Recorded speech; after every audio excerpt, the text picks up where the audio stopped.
হামের antibody তৈরি হতে ২০ June পর্যন্ত সময় লাগবে, জানালেন স্বাস্থ্যমন্ত্রী। জেলায় জেলায় ভুয়া কমিটি, সতর্ক করল বিএনপির মিডিয়া সেল। মন্ত্রী প্রতিমন্ত্রীর এপিএসের বেতন বাড়ালো সরকার। সাবেক প্রধান উপদেষ্টা মোহাম্মদ ইউনূস সহ ৫ জনের বিরুদ্ধে মামলার আবেদন খারিজ। মহেশপুর সীমান্তে পুশিন আতঙ্ক, বিজিবির সঙ্গে রাতভর পাহারায় গ্রামবাসী। সারা দেশেই বজ্র ও ভারী বৃষ্টির পূর্বাভাস। পদত্যাগ করছেন ট্রাম্পের শীর্ষ উপদেষ্টা শ্রীরামকৃষ্ণ।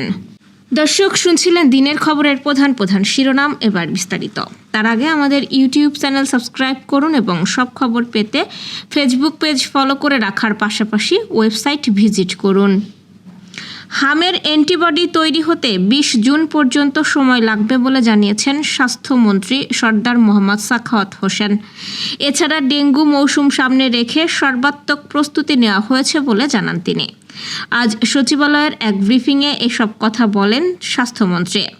৬ নবজাতকের মৃত্যুর ঘটনায় কারণ দর্শানোর নোটিশের জবাব দিতে ৮ দিন হাসপাতালকে আরও ৪৮ ঘন্টা সময় দেওয়া হয়েছে বলেও জানান তিনি। এর আগে প্রাথমিক তদন্তে হাসপাতাল কর্তৃপক্ষের গাফিলতির প্রমাণ পাওয়ায় হাসপাতালের লাইসেন্স কেন বাতিল হবে না তা জানতে চেয়ে ৭২ ঘন্টার সময় বেঁধে দেয় স্বাস্থ্য মন্ত্রণালয়। তবে আরও ৪৮ ঘন্টার সময় চেয়ে আবেদন করলে সময় বাড়ানোর কথা জানান স্বাস্থ্যমন্ত্রী। এছাড়া সারা দেশে আন্দোলনরত চিকিৎসকদের দাবির গ্রহণযোগ্যতা খতিয়ে দেখা হচ্ছে বলেও জানান তিনি। মন্ত্রী আরও বলেন, বিগত সরকার স্বাস্থ্যসেবার সরঞ্জামের বড় সংকট তৈরি করে গেছে। দেশের বিভিন্ন জেলায় ভুয়া কমিটি গঠন ও প্রচারের অভিযোগে সতর্কবার্তা দিয়েছে বিএনপির মিডিয়া সেল। একই সঙ্গে সামাজিক যোগাযোগ মাধ্যমে মিডিয়া সেলের মাধ্যমে পরিচালিত বিভিন্ন ভুয়া পেজ, গ্রুপ ও কমিউনিটি সম্পর্কে নেতাকর্মী এবং সাধারণ মানুষকে সতর্ক থাকার আহ্বান জানানো হয়েছে। আজ সকালে বিএনপি মিডিয়া সেলের আহ্বায়ক অধ্যাপক ডাক্তার মওদুদ হোসেন আলমগীর পাভেলের স্বাক্ষরিত এক বিজ্ঞপ্তিতে এই তথ্য জানানো হয়। বিজ্ঞপ্তিতে স্পষ্ট করে বলা হয়, সম্প্রতি কিছু জেলায় বিএনপি মিডিয়া সেলের নামে ভুয়া কমিটি ঘোষণা ও প্রচারের বিষয়টি তাদের নজরে এসেছে। পাশাপাশি সামাজিক যোগাযোগ মাধ্যমে বিএনপির মিডিয়া সেলের নামে বিভিন্ন ভুয়া পেজ, গ্রুপ, কমিউনিটি সক্রিয় রয়েছে।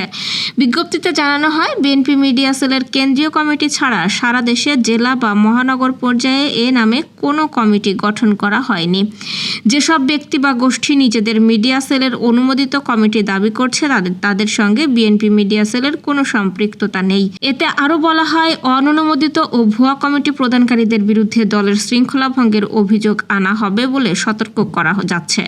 সাধারণ নেতাকর্মী ও সাংবাদিকদের এসব বিভ্রান্তিকর তথ্য ও তালিকা থেকে সতর্ক থাকার অনুরোধ জানানো হয়েছে বিজ্ঞপ্তিতে।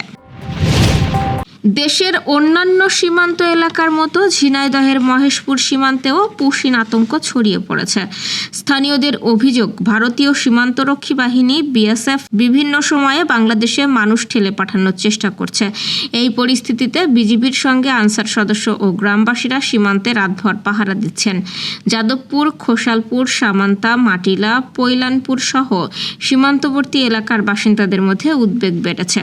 ৫৮ বিজিবির পরিচালক লেফটেন্যান্ট কর্নেল রফিকুল আলম জানিয়েছেন, মহেশপুর সীমান্তের বিভিন্ন এলাকায় অন্তত ৫টি পুশিনের চেষ্টা প্রতিহত করা হয়েছে। সীমান্ত জুড়ে নজরদারি ও টহল জোরদার করা হয়েছে এবং অনুপ্রবেশ ঠেকাতে বিজিবি সর্বোচ্চ সতর্ক অবস্থানে রয়েছে। তিনি আরও জানান, মহেশপুরের ৭০ কিলোমিটার সীমান্তের মধ্যে প্রায় ১০ কিলোমিটারে কাঁটাতারের বেড়া নেই, ফলে নিরাপত্তা নিশ্চিতে অতিরিক্ত সতর্কতা অবলম্বন করা হচ্ছে।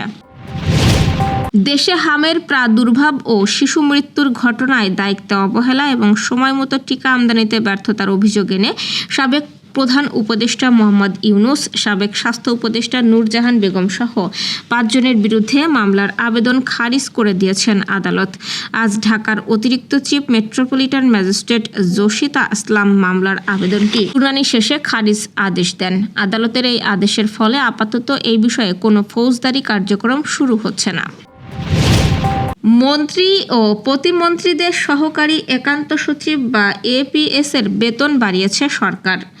নতুন সিদ্ধান্ত অনুযায়ী সরকারি চাকরির বাইরে থেকে নিয়োগ পাওয়া এপিএসদের মূল বেতন নির্ধারণ করা হয়েছে 32,540 টাকা, যা নবম গ্রেডের অষ্টম ধাপের সমান।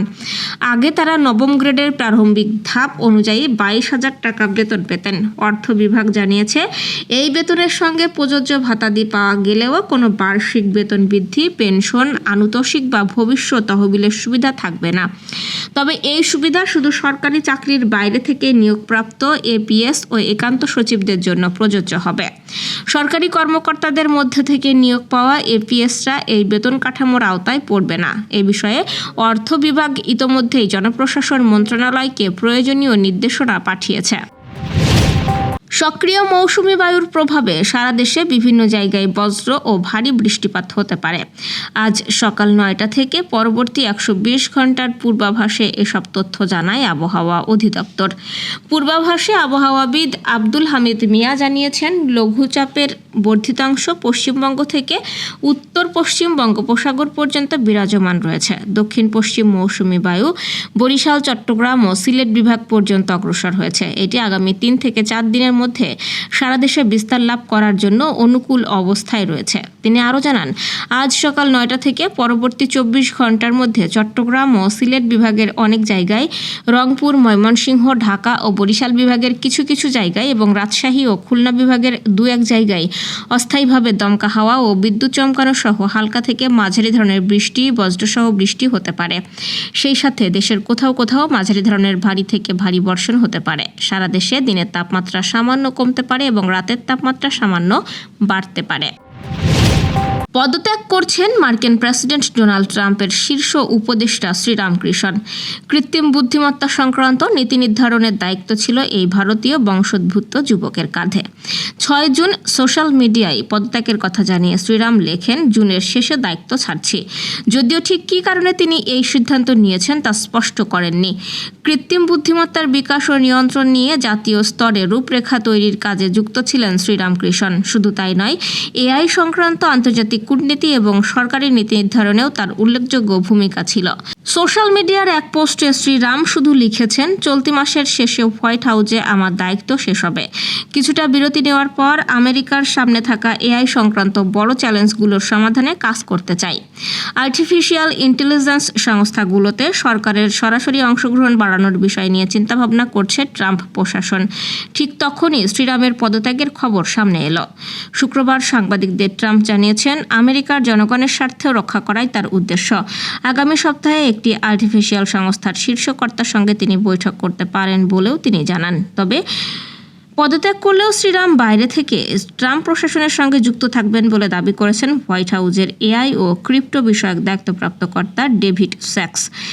টেসলা ও স্পেস এক্সের সিইও ইলন মাস্কও তার কাজের প্রশংসা করেছেন। তিনি বলেছেন, প্রযুক্তির দুনিয়ায় শ্রীরামের অবদান অনস্বীকার্য। দর্শক, এই ছিল দুপুরের আয়োজন। সন্ধ্যার খবর দেখার আমন্ত্রণ রইল। এতক্ষণ সাথে থাকার জন্য ধন্যবাদ।